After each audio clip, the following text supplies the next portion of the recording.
Hello everyone, welcome to the second session on environment protection, biodiversity and climate change। आज जो topics हम लोग discuss करने वाले हैं वो है wildlife protection act, biological diversity act, project tiger, tiger census, project elephant, MIKE program, current affairs based कुछ एमसीक्यू भी देखेंगे और other environment governing laws. Okay, और इसके बाद इन्वायरमेंट का 2 सेशन और लूँगा मैं। एक में क्लाइमेट चेंज कवर करूँगा, ओके, और एक में पोल्यूशन। नेशनल और इंटरनेशनल जो भी एफर्ट लगाए जा रहे हैं क्लाइमेट चेंज और पोल्यूशन के लिए, उन सबको वहाँ पर मैं कवर करने का कोशिश करूँगा। ओके, तो आज का सेशन स्टार्ट करते हैं। तो पहला जो टॉपिक है वो वाइल्ड लाइफ प्रोटेक्शन एक्ट से रिलेटेड है। आपको बताना है कि वाइल्ड लाइफ प्रोटेक्शन एक्ट कब इनेक्ट किया गया था। तो इसका करेक्ट आंसर होगा option C, 1972। Wildlife protection act 1972 में इनेक्ट किया गया था। क्वेश्चन नंबर 2 है, how many schedules does the wild life protection act have. Wild life protection act में कितने शेड्यूल्स हैं? तो इसका करेक्ट आंसर होगा ऑप्शन बी, 6 शेड्यूल हैं। आपको पता होगा शेड्यूल 1 और part 2 of schedule 2। Okay, schedule 2 का पार्ट 2 जो है, इन दोनों को हाईएस्ट प्रोटेक्शन अवेलेबल है। इसमें जिस भी वाइल्ड लाइफ का नाम है उसको हाईएस्ट प्रोटेक्शन अवेलेबल है। उनसे संबंधित कोई भी अगर लॉ तोड़ा जाता है तो पेनल्टी जो है वो हाईएस्ट है। शेड्यूल 1 के सारे वाइल्ड लाइफ और शेड्यूल 2 के पार्ट 2 में जिनका नाम है उनका, ठीक है। तो शेड्यूल 1 और पार्ट 2 ऑफ शेड्यूल 2। इसके अलावा शेड्यूल 3 में पेनल्टी प्रोटेक्शन दोनों कम हो जाता है ना।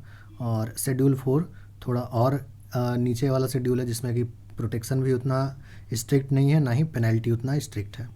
क्वेश्चन आपको पूछा जा सकता है शेड्यूल 5 और शेड्यूल 6 के बारे में, कि शेड्यूल 5 में या फिर ऐसे पूछा जा सकता है कि वर्मीन्स के बारे में किस शेड्यूल में दिया हुआ है। तो वो शेड्यूल 5 में दिया हुआ है। ओके, वर्मीन्स कौन से होते हैं? तो वर्मीन्स वो होते हैं जिनको कि लॉफुली शिकार किया जा सकता है उनका, ठीक है।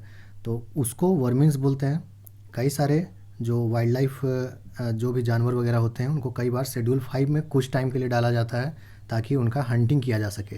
ओके, और फिर जब उनका संख्या कंट्रोल हो जाता है या उनकी वजह से जो न्यूसेंस क्रिएट हो रहा था वो अगर ठीक हो जाता है तो फिर उनको वापस शेड्यूल 5 से हटा दिया जाता है। और कुछ जानवर जो है वो परमानेंटली शेड्यूल 5 में पड़े रहते हैं, उनका हंटिंग किया जा सकता है। ओके, तो वर्मीन्स के बारे में आपसे पूछा जा सकता है तो आप बताएंगे वो शेड्यूल 5 में है वाइल्ड लाइफ प्रोटेक्शन एक्ट के। और जो शेड्यूल 6 है उस पर भी क्वेश्चन पूछा जा सकता है, ऐसे कि कौन से शेड्यूल में वाइल्ड प्लांट्स, ऐसे प्लांट्स के बारे में जिक्र है जिनका कि कल्टीवेशन मना है, ओके, प्रोहिबिटेड है। तो शेड्यूल 6 में उन्हीं प्लांट्स के बारे में है जिनका कि कल्टीवेशन प्रोहिबिटेड है। Okay, cultivation not allowed, cultivation not allowed, ठीक है। तो वैसे प्लांट्स का नाम शेड्यूल 6 में दिया हुआ है। ओके, तो शेड्यूल 6 और शेड्यूल 5 ध्यान रखेंगे, इनसे आपको क्वेश्चन पूछा जा सकता है। अच्छा, वाइल्ड लाइफ प्रोटेक्शन एक्ट के हेल्प से कई सारा अथॉरिटीज़ का भी गठन हुआ है, जैसे wildlife advisory board, chief wildlife warden, central zoo authority, national board for wildlife, conservation reserve management committee, community reserve management committee, wildlife crime control bureau और national tiger conservation authority. Wildlife protection act के किस amendment से इन सब authorities का गठन हुआ है वो यहाँ पर मैंने आपको दिखाया हुआ है। तो ये आपसे क्वेश्चन में पूछा जा सकता है, ठीक है। तो ध्यान रखेंगे कि कौन सा चीज़ का गठन कब हुआ है, कौन से अथॉरिटी का गठन कब हुआ है, या फिर किस अमेंडमेंट से हुआ है। इन सब को आपको क्वेश्चन के रूप में पूछा जा सकता है, इन सब फैक्ट्स को। ओके, और इस स्लाइड से आपको और इम्पॉर्टेंट 2 चीज़ जानना चाहिए, वो ये कि सेंट्रल जू अथॉरिटी के चेयरमैन कौन होते हैं। तो वो होते हैं minister of environment, forest and climate change. ये भी आपको क्वेश्चन के रूप में पूछा जा सकता है। और सबसे important national board for wild life, जिसको WNBWL भी कहते हैं, इसके चेयरमैन के बारे में आपसे पूछा जा सकता है। तो वो होते हैं प्राइम मिनिस्टर। तो सेंट्रल जू अथॉरिटी और national board for wildlife, इन दोनों के चेयरमैन के बारे में क्वेश्चन पूछा जा सकता है आपसे।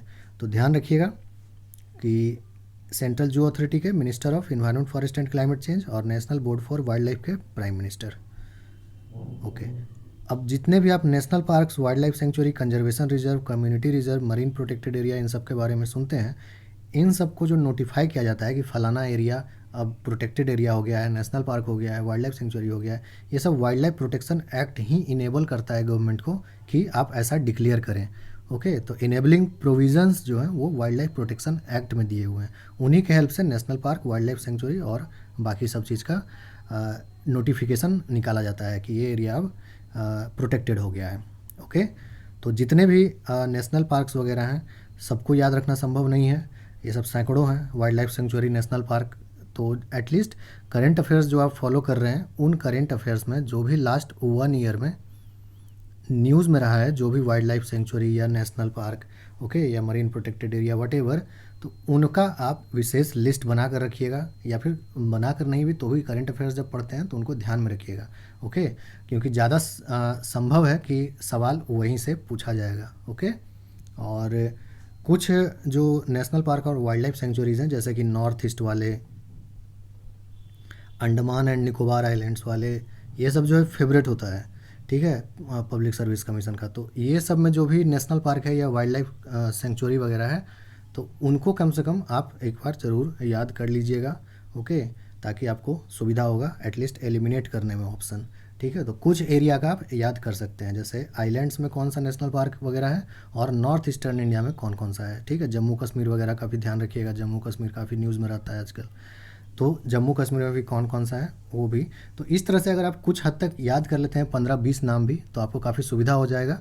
कम से कम ऑप्शन आप आराम से एलिमिनेट कर पाइएगा और अपना सही आंसर पे अराइव कर पाइएगा। ओके, और कुछ प्रैक्टिस के लिए मैंने आपको अभी दिखाया है आगे एमसीक्यू में कि कैसे आपको जानना चाहिए कौन कौन सा न्यूज़ में रहा है पिछला 1 साल में।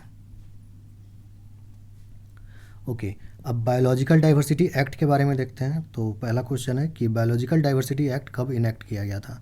तो ये इनेक्ट किया गया था 2002 में। Okay, biological diversity act wild life protection act की तरह यहाँ भी कई सारे अथॉरिटीज़ बनाए गए हैं इस एक्ट के हेल्प से, जैसे national biodiversity authority, state biodiversity boards और बायोडाइवर्सिटी मैनेजमेंट कमिटीज़। ओके, ध्यान रखिएगा ये सब जो है बायोलॉजिकल डाइवर्सिटी एक्ट 2002 के हेल्प से बनाया गया है, यानी कि ये सब स्टैट्यूटरी बॉडी होता है।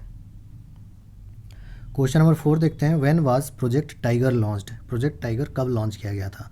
तो ये लॉन्च किया गया था 1973 में। ओके, अब देखिए प्रोजेक्ट टाइगर के अंतर्गत टाइगर रिजर्व्स गवर्नमेंट जो है वो नोटिफाई करता है। तो टाइगर रिजर्व्स के बारे में 2-3 स्टैटिक फैक्ट आपको पता होना चाहिए। Corbett tiger reserve oldest tiger reserve है इंडिया का। इंडिया में एट प्रेजेंट 51 टाइगर रिजर्व्स हैं और मध्य प्रदेश और महाराष्ट्र में highest number of tiger reserves हैं। दोनों स्टेट में 6-6 टाइगर रिजर्व हैं। ओके, ये 3 स्टैटिक फैक्ट इस बार के लिए याद रखिएगा। उसके बाद अब टाइगर सेंसस 2018 के बारे में बात करते हैं। तो टाइगर सेंसस 2018 के बारे में जो पहला क्वेश्चन यहाँ पर है वो कि which state of India has the highest number of tigers as per tiger census 2018। तो इसका करेक्ट आंसर होगा मध्य प्रदेश। मध्य प्रदेश में सबसे ज़्यादा टाइगर्स पाया गया टाइगर सेंसस 2018 के अनुसार। क्वेश्चन नंबर 6 देखते हैं, in which of the following tiger reserves no tiger was spotted during the census. यानी सेंसस जब कर रहे थे अधिकारी तो उनको किन टाइगर रिजर्व्स में एक भी टाइगर नहीं देखने को मिला। तो इसका करेक्ट आंसर हो जाएगा option D, all of the above. बक्सा टाइगर रिजर्व जो कि वेस्ट बंगाल में है, दम्पा जो कि मिजोरम में है और पलामू जो कि झारखंड में है। तो इन तीनों में एक भी टाइगर नहीं देखा गया। ओके, ये 3 टाइगर रिजर्व का नाम याद रखिएगा, ये आपको पूछा जा सकता है। ओके, अब टाइगर सेंसस 2018 पे कुछ और फैक्ट्स देख लेते हैं स्टैटिक, जो कि आपके एग्जाम के लिए इंपॉर्टेंट है। टाइगर सेंसस हर एक 4 ईयर्स यानी हर एक 4 साल में कंडक्ट कराया जाता है। टाइगर सेंसस कंडक्ट कराने का जो मेथड है वो WII यानी कि wild life institute of India ने डेवलप किया है। ओके, टाइगर का नंबर्स भी याद रखिएगा। 2967 टाइगर 2018 सेंसस में पाए गए थे। 2014 सेंसस के मुकाबले 33% टाइगर का संख्या लगभग बढ़ा है, लगभग 33%। ओके, टॉप 3 टाइगर स्टेट्स कौन कौन से हैं। मध्य प्रदेश ऊपर क्वेश्चन में हम लोगों ने देखा, उसके बाद कर्नाटक, उसके बाद उत्तराखंड में सबसे ज़्यादा टाइगर्स हैं। उसके बाद टाइगर सेंसस कंडक्ट कराने के लिए जो टाइगर रेंज एरिया है उसको 5 भाग में बांटा गया था, उसको लैंडस्केप्स बोलते हैं। ठीक है, तो टाइगर सेंसस के लिए टाइगर हैबिटेट्स को 5 लैंडस्केप में बांटा गया था, ये भी पॉइंट याद रखिएगा। उसके बाद Mizoram recorded the highest percentage decrease, यानी कि सबसे ज़्यादा 2014 सेंसस के मुकाबले 2018 सेंसस में सबसे ज़्यादा डिक्रीज जो हुआ परसेंटेज वाइज वो मिजोरम में हुआ नंबर ऑफ टाइगर्स का। ओके, और सबसे ज़्यादा इंक्रीज़ कहाँ हुआ परसेंटेज वाइज, वो केरला में हुआ। तो मिजोरम में सबसे ज़्यादा डिक्रीज हुआ और केरला में सबसे ज़्यादा इंक्रीज हुआ परसेंटेज वाइज टाइगर्स का नंबर। मिज़ोरम में अनफॉर्चुनेटली एक भी टाइगर नहीं पाया गया, no tiger was found in Mizoram. जबकि मिज़ोरम जो है वहाँ टाइगर रिजर्व भी एक है, दम्पा टाइगर रिजर्व, इसके बावजूद वहाँ पर कोई टाइगर नहीं पाया गया। ओके, तो ये पॉइंट ध्यान रखिएगा। वैसे तो कई सारा स्टेट है जहाँ पर टाइगर रिजर्व नहीं है, उसको आगे मैंने क्वेश्चन के थ्रू दिखाया भी है, बट चूँकि Mizoram one of the states है जहाँ टाइगर पाया जाता है, इसके बावजूद वहाँ नहीं पाया गया, तो इसीलिए इम्पोर्टेंट है, याद रखेंगे। ओके, ये आपसे पूछा जा सकता है कि टॉप रेटेड टाइगर रिजर्व्स कौन सा है इंडिया में। तो दो टाइगर रिजर्व को टॉप रेटेड टाइगर रिजर्व कहा गया है सेंसस 2018 में। एक पेंच टाइगर रिजर्व जो कि मध्य प्रदेश में है, और एक पेरियार टाइगर रिजर्व जो कि केरला में है। ओके, और ये एम स्ट्राइप्स, ये यूपीएससी में 2 साल पहले पूछा गया था। इसका फुल फॉर्म होता है monitoring system for tiger intensive protection and ecological status. बस ऐसा समझ लीजिए कि एक डिजिटल मेथड है, एक सिस्टम है टाइगर का मॉनिटरिंग करने के लिए। सेंसस में भी इसका इस्तेमाल किया गया था। ओके, एम स्ट्राइप्स पूछा जा सकता है किस जानवर का सेंसस के लिए एम स्ट्राइप्स नाम का ऐप यूज़ किया गया था, एम स्ट्राइप्स नाम का मैकेनिज़्म यूज़ किया गया था, ऐसा करके आपको पूछा जा सकता है। ओके, अब एक स्टैटिक क्वेश्चन और देखते हैं टाइगर रिजर्व के ऊपर। तो पूछा जा सकता है कि कौन सा स्टेट ऐसा है देश में जहाँ पर कि कोई भी टाइगर रिजर्व नहीं है। तो इसका करेक्ट आंसर हो जाएगा ऑप्शन डी, हिमाचल प्रदेश, पंजाब, हरियाणा, तीनों में कोई भी टाइगर रिजर्व नहीं है। इनके अलावा गुजरात और गोवा, यहाँ भी कोई टाइगर रिजर्व नहीं है, और ये जो 5 नॉर्थ ईस्टर्न स्टेट है यहाँ भी कोई टाइगर रिजर्व नहीं है। ओके, तो जब भी किसी टाइगर रिजर्व के बारे में आपको पूछा जाता है कि ये टाइगर रिजर्व कहाँ है और 4 स्टेट का नाम दिया रहता है, तो एटलीस्ट अगर ये आपको स्टेट्स का नाम पता होगा, ये 3, ये 2, 5 और ये 5, यानी ये 10 स्टेट का नाम आपको अगर पता होगा तो कम से कम आप एलिमिनेट कर पाएंगे, क्योंकि संभव है इन स्टेट्स का नाम भी एक ऑप्शन में दिया होगा। ओके, तो आपको एलिमिनेट करने में सुविधा होगा। इसलिए जब कोई चीज़ बहुत ज़्यादा होता है, जैसे tiger reserves, national park, wild life sanctuary, तो कुछ ट्रिक्स लगाना चाहिए जिससे कि आपको कहीं कहीं का टाइगर रिजर्व्स, नेशनल पार्क या वाइल्ड लाइफ सेंचुरी के बारे में बिल्कुल पता होना चाहिए 100%, ताकि क्वेश्चन में आप ऑप्शन को एलिमिनेट कर सकें। ओके, तो मणिपुर, नागालैंड, त्रिपुरा, मेघालय, सिक्किम, यहाँ पे कोई भी टाइगर रिजर्व नहीं है। गुजरात और गोवा में भी कोई टाइगर रिजर्व नहीं है। हिमाचल प्रदेश, पंजाब और हरियाणा में भी कोई टाइगर रिजर्व नहीं है। क्वेश्चन नंबर 8 देखते हैं। विच of the following states has got the latest tiger reserve in India. सबसे नवीनतम बाघ अभयारण्य किस स्टेट में बना है। तो वो है option D, Tamil Nadu.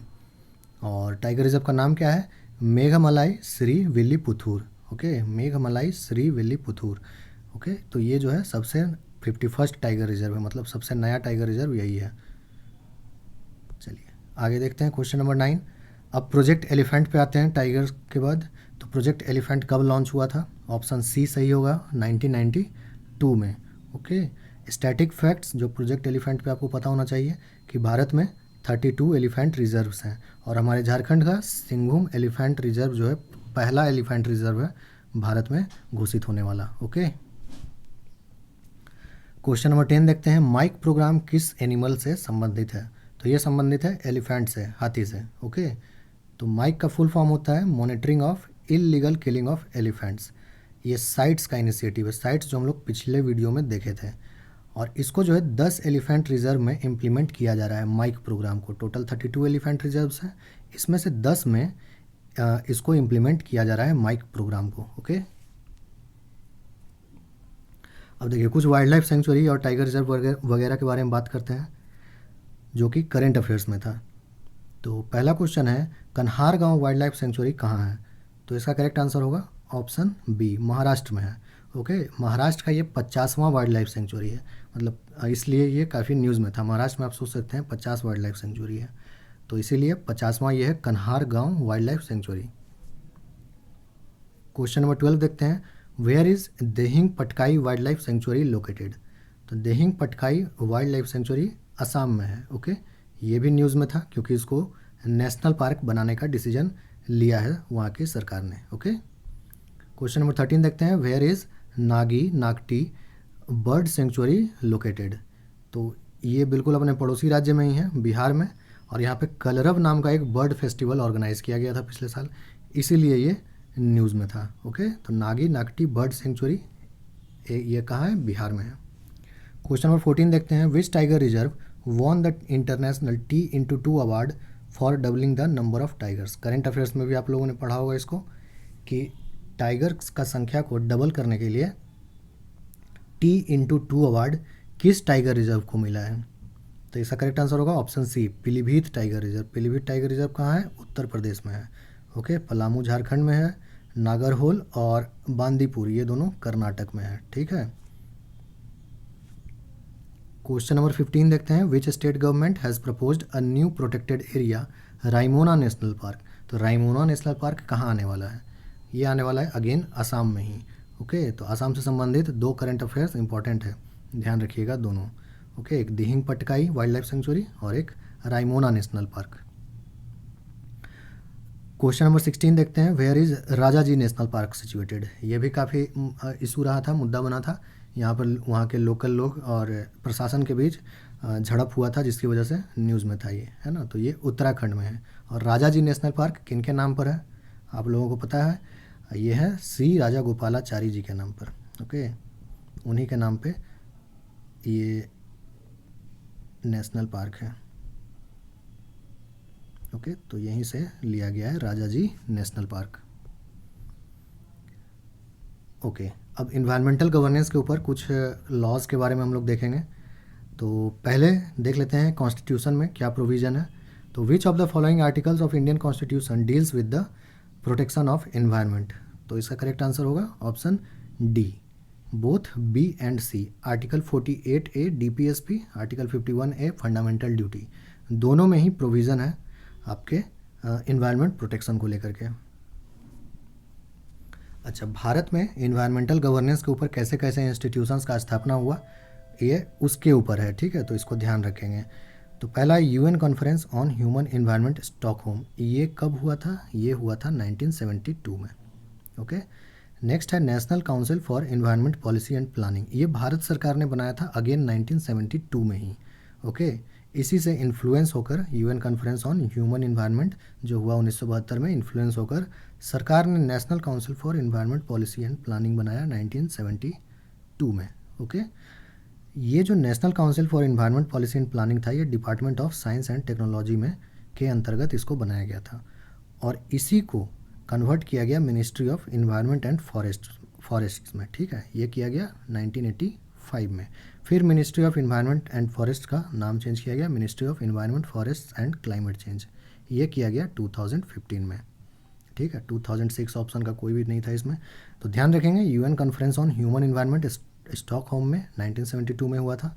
National council for environment policy and planning Bharat सरकार ने अगेन 1972 में बनाया, उसी को ministry of environment and forest बना दिया गया 1985 में, और उसी को ministry of environment forest and climate change बना दिया गया 2015 में।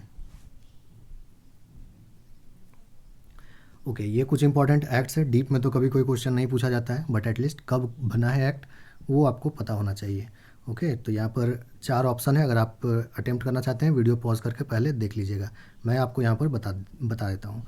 तो एयर एक्ट सबसे पहले जो है, एयर एक्ट आपका 1981 में इनेक्ट हुआ था। वाटर एक्ट 1974 में, फॉरेस्ट राइट्स एक्ट 2006 में, और एनवायरनमेंट प्रोटेक्शन एक्ट 1986 में, यानी कि ऑप्शन बी जो है इसका करेक्ट होगा। ओके, इसको बिल्कुल याद रखिएगा, ये सब क्वेश्चन कई बार पूछा जाता है कब इनेक्ट हुआ है कौन सा। तो forest rights act 2006, environment protection act 1976, air act 1981 और वाटर एक्ट 1974। तो वाटर एक्ट सबसे पुराना है इस सीरीज़ में। ठीक है,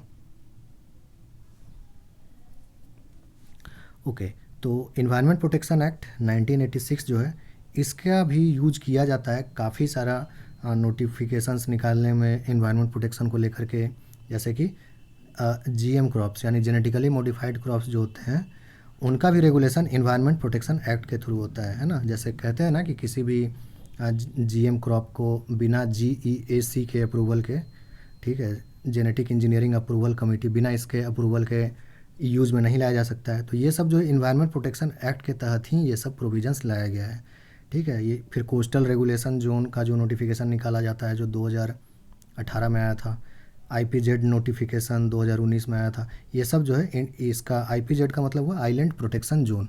तो coastal regulation zone, island protection zone, ये सब इन्वायरमेंट प्रोटेक्शन एक्ट 1986 के मदद से ही ये सब नोटिफिकेशन निकाला जाता है। इसके अलावा भी बहुत सारा रूल्स जो है इन्वायरमेंट प्रोटेक्शन एक्ट के तहत निकाला जाता है। जैसे 2016 में काफ़ी सारा रूल्स बनाया गया था, उसके बारे में हम लोग पोल्यूशन वाला चैप्टर में विशेष डिस्कस करेंगे। ओके, नेक्स्ट क्वेश्चन देखते हैं कि एज पर coastal regulation zone notification 2018 into how many zones CRZ is divided. तो कोस्टल रेगुलेशन जोन 2018 के नोटिफिकेशन के अनुसार CRZ एरियाज़ को यानी कोस्टल रेगुलेशन जोन को कितने वर्गों में विभाजित किया गया है? तो वो है 4। आप लोगों ने पढ़ा होगा CRZ 1, 2, 3, 4 ऐसे करके डिवाइड किया हुआ है। फिर फर्दर 1 डिवाइडेड है उस तरह से करके, लेकिन मेजरली जो है 4 पार्ट में डिवाइडेड है। ओके, नेक्स्ट क्वेश्चन देखते हैं। When did the government of India come up with a national environment policy? National environment policy कब बनाया था भारत सरकार ने? तो इसका करेक्ट आंसर होगा ऑप्शन सी, 2006 में। क्वेश्चन नंबर 20 देखते हैं। National green tribunal was established by the government of India in. National green tribunal कब बनाया गया था? ये JPSC प्री में लास्ट टाइम पूछा गया था, तो इसका करेक्ट आंसर होगा 2010। National green tribunal important body है, फिर से आपको पूछा जा सकता है, तो इसके बारे में जो स्टैटिक फैक्ट्स है वो आप बिल्कुल याद रखिएगा। तो ये एक स्टैचूटरी बॉडी है जिसको NGT एक्ट 2010 की मदद से बनाया गया था। ओके, इसका मतलब स्टैचूटरी बॉडी है। उसके अलावा इन सब एक्ट से अगर कोई मुद्दा उठता है, सिविल मुद्दा, तो उसको नेशनल ग्रीन ट्राइब्यूनल देखता है, ठीक है। जैसे water act, water cess act, forest conservation act. ये देखिए, फॉरेस्ट कंजर्वेशन एक्ट का भी एक ईयर याद रखिएगा, 1980। ये भी इंपॉर्टेंट है, पूछा जा सकता है। उसके अलावा एयर एक्ट 1981 देख लिए, EPA 1986 देख लिए, environment protection act, public liability insurance act 1991, biological diversity act 2002। तो इन सब एक्ट्स में अगर कोई मुद्दा उठता है तो नेशनल ग्रीन ट्राइब्यूनल के पास जाएगा, अगर सिविल नेचर का है तो। ओके, और आप इसमें देख रहे होंगे इसमें वाइल्ड लाइफ प्रोटेक्शन एक्ट नहीं है। वाइल्ड लाइफ प्रोटेक्शन एक्ट 1972 नहीं है, तो ऑप्शन में आपको ये वाला में भी दिया रह सकता है। तो वाइल्ड लाइफ प्रोटेक्शन एक्ट में अगर कोई इशू होता है, किसी प्रकार का कानून का उल्लंघन होता है, तो NGT के पास नहीं जाएगा। NGT के पास उसका ज्यूरिसडिक्शन नहीं है इस एक्ट का देखने का, ठीक है। तो ध्यान रखेंगे, WPA NGT के अंदर नहीं आता है। तो आज का वीडियो यहीं पर एंड करते हैं। नेक्स्ट वीडियो जैसा कि मैंने आपको बताया क्लाइमेट चेंज और पोल्यूशन के ऊपर मैं लाऊंगा। That's should be sufficient for environment section. Okay, तो तब तक फिर पढ़ाई करते रहिए और अपना ख्याल रखिए। मिलते हैं अगले वीडियो में। Thank you.